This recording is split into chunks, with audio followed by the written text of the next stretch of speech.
I broke a ridiculous amount of glasses, but this one made it. The idea was simple. A glass of lemonade flying straight up while lemon slices crash in from both sides. Simple in theory, harder in real life. To launch the glass consistently at the same height, I had to build a pneumatic system and hope physics was on my side. Sounds fancy, but it's really just tubes, valves, cylinders, all connected to an air compressor. If you want to build one yourself, let me know in the comment section and I'll make a breakdown video. Before making a mess, let's talk about the setup. This was shot on my Blackmagic with a Canon 24-105 lens at 28mm. This was a 4-light setup.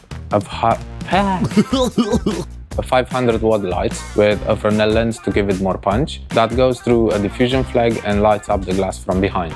This gives that glowing edge in the liquid and the glass, which is kind of essential when you shoot transparent subjects. On the opposite side, I placed a big whiteboard to gently fill the shadows. From above, a 600 watt light through a diffusion to add shape and definition. Another 500 watts for the background, and finally, two 300 watt lights acting like one going through a diffusion roll on the right side to softly balance the contrast. This setup creates a strong backlight that gives glow to the subject while preventing heavy shadows. No stylist on set this time, just me and my questionable drink styling skills. The biggest challenge wasn't to launch the glass, it was synchronizing everything. In slow motion, 1 second becomes a lot, and timing is the key.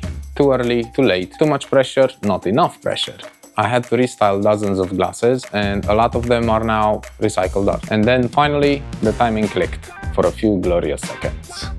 The final step, color grading and speed ramps. I shot this at a higher shutter speed than normal, 1/2000, because I wanted the footage to be as crisp as possible. That allows me to slow down the clip further in Davinci using optical flow. Optical flow generates new frames in between based on an AI motion estimation rather than repeating existing ones. Let me know what do you think and I'll see you in the next one.